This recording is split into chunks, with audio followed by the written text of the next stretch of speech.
આ વિડીયો પૂરો જોવા તમે ચોંકી જશો. એની 100% મારી ગેરંટી છે.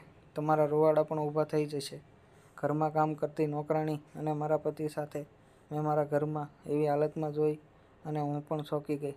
મિત્રો, આ એક સુંદર કહાની છે. મારું નામ નીલમ છે. હું મારા પતિ રવિ સાથે એક મોટા શહેરમાં રહું છું.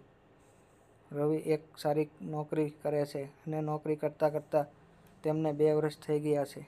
મારા લગ્નને 1 વર્ષ થયું છે. લગ્ન પછી હું તેમની સાથે અહીંયા શહેરમાં રહેવા આવી છું. તેમણે એક સારી સોસાયટીમાં ભાડેથી મકાન લીધું હતું. આજુબાજુના ઘણા બધા મોટા ઘરો છે અને અહીંયા રહેવામાં એક અલગ જ મજા આવે છે. મારા લગ્નને 1 વર્ષ થયું હતું એટલે મેં વિચાર્યું કે હું પણ સારી નોકરી પાછી ચાલુ કરી દઉં. રવિએ મને સખત મનાઈ કરી હતી અને કહેતા હતા કે હું સારી કમાણી કરું છું, નોકરી કરવાની તારે કાંઈ જરૂર નથી. છતાં પણ મેં નોકરી પર જવાનું શરૂ કરી દીધું. નોકરીની સાથે સાથે ઘરમાં થોડી મુશ્કેલીઓ થઈ રહી હતી એટલે વિચાર્યું કે ઘરમાં કામ કરવા માટે એક નોકરાણી રાખી લઈએ. મોટા શહેરોમાં સારી નોકરાણી ગોતવી થોડું મુશ્કેલ હોય છે અને નોકરાણી ઉપર તરત જ વિશ્વાસ ન કરી શકાય. અમારી સોસાયટીમાં મારા ઘણા બધા નોકરાણી કામ કરવા આવતી હતી. મેં સોસાયટીમાં શોધખોળ કરી અને આજુબાજુના ઘરમાં કામ કરતી નોકરાણીઓ સાથે વાત કરી. કોઈ નોકરાણી વધારે કામ લેવા માટે તૈયાર ન હતી, તેથી દરેકે મને ના પાડી દીધી હતી. મેં આ વાત મારા પતિને કહી અને તેણે કહ્યું નોકરાણી ગોતવી માટે કહ્યું. રવિએ કહ્યું હતું કે તે કોઈ મેનેજ કરશે અને શોધ કરશે. તેમણે પછી મારા ઘરકામ માટે એક નોકરાણી રાખી હતી. મારા પતિ તેને પહેલેથી જ જાણતા હતા. લગ્ન પહેલાં મારા પતિ ત્યાંથી પોતાના માટે ખાવાનું મંગાવતા હતા. તેનું નામ રાખી હતું. તે 32 વર્ષની હતી, તેથી મને ખૂબ જ આનંદ થયો હતો. હું મારા નોકરાણી આરામથી નોકરી કરાવતી અને હું શાંતિથી કરી શકતી હતી. સાંજની રસોઈ કરવાની ઝંઝટ નહોતી એટલે નોકરાણી આવી ગઈ હતી જે સારું ખાવાનું બનાવતી હતી. મારા પતિ પહેલેથી જ તેના હાથે બનાવેલું ખાવાનું ખાઈ ચૂક્યા હતા. તેણે જાણીતું હતું, તેથી જ મને તેને લાવ્યા હતા. મારા પતિ વહેલા સવારે જલ્દી નોકરી પર જતા રહેતા હતા. હું તેમના પછી જતી રહેતી હતી. તેમના પહેલાં ઘરે આવી જતી અને ખાસ રાખી રોજ કામ કરવા માટે આવતી જ હતી. ઘરની એક ડુપ્લિકેટ ચાવી પણ તેમની પાસે જ રહેતી હતી. હું આવતી ત્યારે થોડો સમય સોસાયટીની મહિલાઓ સાથે વાત કરતી. લગભગ બધી જ મહિલાઓને હવે હું ઓળખતી હતી. સાંજે સોસાયટીની બધી જ મહિલાઓ બહાર ફરવા જતી હતી. એક દિવસ જ્યારે હું મહિલાઓ સાથે વાત કરી રહી હતી ત્યારે એક સમાચાર મળ્યા હતા કે મારી બાજુમાં 5 ઘર છોડીને જે પરિવાર રહેતો હતો તે ખૂબ જ અમીર હતો. તેમનું પોતાનું ઘર હતું અને તે ઘરમાં કામ કરવા આવતી એક 19 વર્ષની છોકરી સવારથી ઘરમાં ન હતી. તે છોકરી તેના ઘરમાં રહેતી હતી અને ત્યાંનું કામ કરતી હતી. આંટી કહી રહી હતી કે સવારે વહેલા ઉઠ્યા ત્યારે છોકરી ઘરમાં ન હતી. તેણે ફોન કરાવ્યો પરંતુ તેનો ફોન બંધ આવતો હતો. સોસાયટીમાં કોઈએ તેને જતા જોઈ નથી.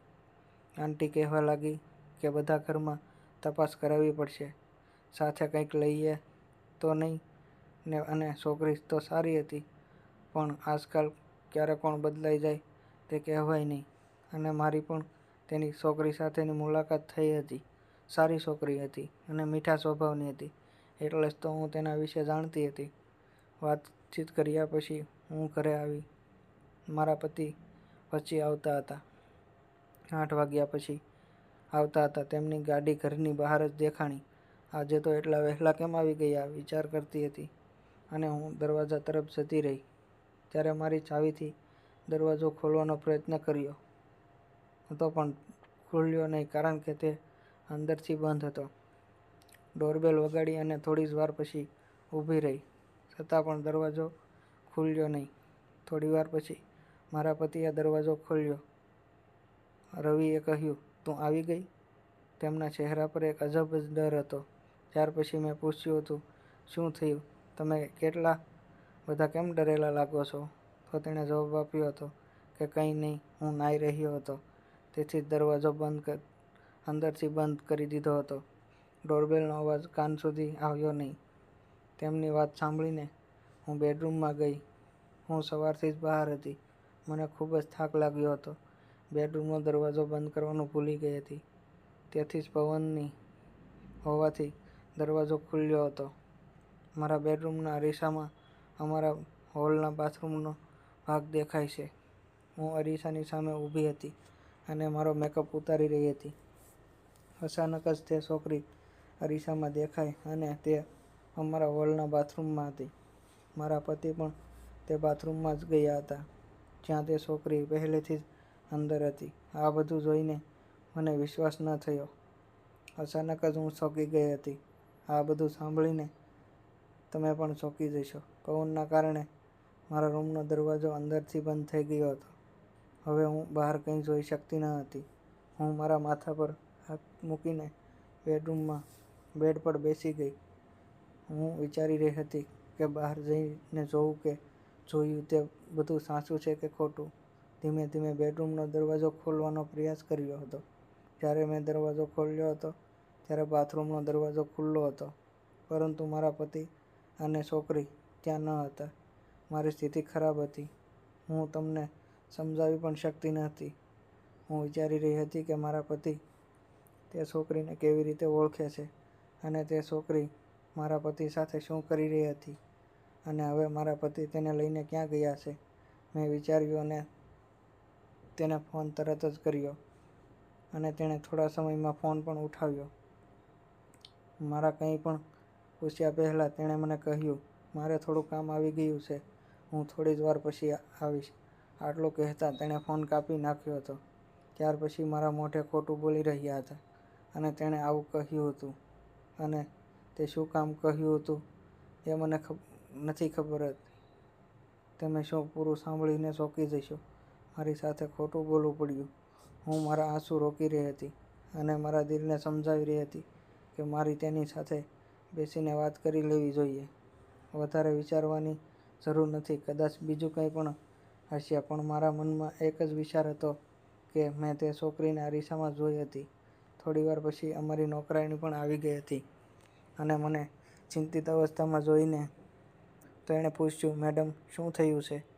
મેં તેને કહ્યું, કંઈ નહીં, અને મારા રૂમમાં જતી રહી. મારા પતિએ 2 કલાક પછી ઘરે આવ્યા અને તેની સામે જોઈને મને ગુસ્સો આવતો હતો. મેં પૂછ્યું, શું હતું? તમે ક્યાં ગયા હતા? તો તે બોલ્યા, અચાનક જ થોડું કામ આવી ગયું હતું, એટલા માટે જ હું બહાર ગયો હતો અને ઓફિસે ગયો હતો. તે મને ફરીથી ખોટું બોલી રહ્યા હતા. મને ખૂબ જ ગુસ્સો આવી રહ્યો હતો, પરંતુ મેં મારા ગુસ્સા પર કાબૂ રાખ્યો, કારણ કે ઘરમાં રાખી હતી અને હું નથી ઈચ્છતી કે આ વાત ઘરની બહાર જાય. મેં વિચાર્યું હતું કે આ વાત ઘરમાં ને ઘરમાં જ રહે તો સારું. રાત્રે હું રવિ સાથે વાત કરીશ. અમે ભોજન માટે ટેબલ પર બેઠા હતા. રાખી ભોજન લાવતી હતી. જમવાનું લાવ્યા પછી રાખી બોલી, સાહેબ, તમે આજે ખૂબ જ સારું કામ કર્યું. રવિએ કહ્યું હતું, પછી વાત કરશે. મેં પૂછ્યું, તું શું બોલી રહી છે? રાખીએ જવાબ આપ્યો, મેડમ, તે છોકરી જે આપણા પડોશમાં રહેતી હતી અને કામ કરતી હતી. મેં વચ્ચે જ કહ્યું, હા, સોસાયટીમાં છે. સોસાયટીમાં સવારથી તે ગાયબ છે. ક્યાં છે? રાખીએ જણાવ્યું હતું કે તેમના ગામમાં ઘરની પરિસ્થિતિ સારી ન હોવાથી તેણે કામ કરવું પડે છે. છોકરી ઘરે જવા માંગતી હતી, પરંતુ માલિકે તેને જવા દેતા નથી અને પૈસા પણ નથી આપતા.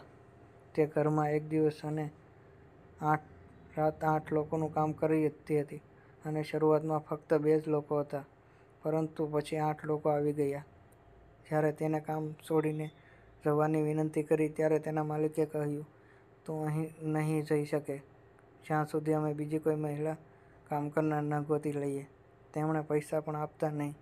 કામ કરનારને ગોતવી ખૂબ જ મુશ્કેલ છે, તે પણ મોટા પરિવાર માટે. તે છોકરી કોઈ પણ રીતે ઈચ્છતી હતી કે ઘરની માલકીન તેની ઉંમર પર પણ નજર રાખતી હતી અને તેની હાલત વિશે મને ખબર હતી.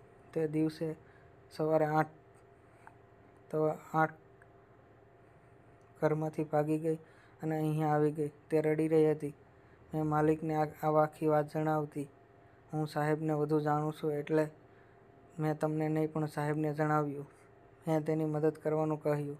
સાહેબે બસમાં બેસાડીને હવે આવી ગયા છે. રવિએ કહ્યું. આજે ઓફિસથી વહેલો આવ્યો હતો. જ્યારે હું આવ્યો ત્યારે તે બાથરૂમમાં છુપાયેલી હતી. તે ડરી રહી હતી. હું તેની સાથે વાત કરી રહ્યો હતો. અચાનક જ તું આવી ગઈ અને ફરી તે બાથરૂમમાં छिपाઈ ગઈ હતી. આ બધું એટલું ઝડપથી થયું હતું કે તમે જણાવવાનો સમય ના મળ્યો. પછી હું કાંઈ વિચારે હું તને લઈને બસ સ્ટેન્ડ પર ગયો. તારો ફોન આવ્યો ત્યારે મેં વિચાર્યું હતું કે ઘરે જઈને આરામથી બધી વાત કરી દઈશ.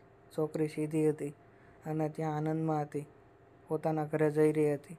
રાખી અને રવિની વાત સાંભળીને મને વિશ્વાસ જ ન થયો. રાખીએ કહ્યું કે આ ગામમાંથી શહેરમાં કામ કરવા આવતા લોકો પણ માનવ છે, પરંતુ મોટા લોકો ક્યારેય સમજી શકશે. તે પોતાના સ્વાર્થ માટે પોતે તેની પાસે ઢોરની જેમ કામ કરાવે છે. આ વાતને વિચારીને મારા દિલને એક રાહત મળી હતી. મિત્રો વિચાર્યું હતું કે મારા પતિ વિશે ખોટું સમજતી હતી. તેણે એક સીધી અને ગરીબ છોકરીની મદદ કરી હતી. ત્યાર પછી મેં રાખીને કહ્યું, જો હવે ક્યારેય પણ તને આવી સ્થિતિમાં કોઈ છોકરી જોવા મળે તો તું મને જણાવજે. એટલે કે તું મને કહેજે. અને કહી શકે છે, દરેક પોતાની રીતે જીવન જીવવા આઝાદ છીએ.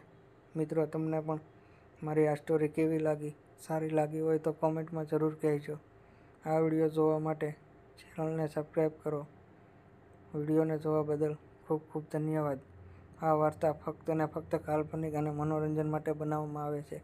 કોઈ પણ ધર્મ કે વ્યક્તિ સાથે સંબંધ નથી. વિડીયો જોવો અને આનંદ માણો. એટલે ફરી મળીશું એક નવી સ્ટોરી સાથે. ત્યાં સુધી આવજો.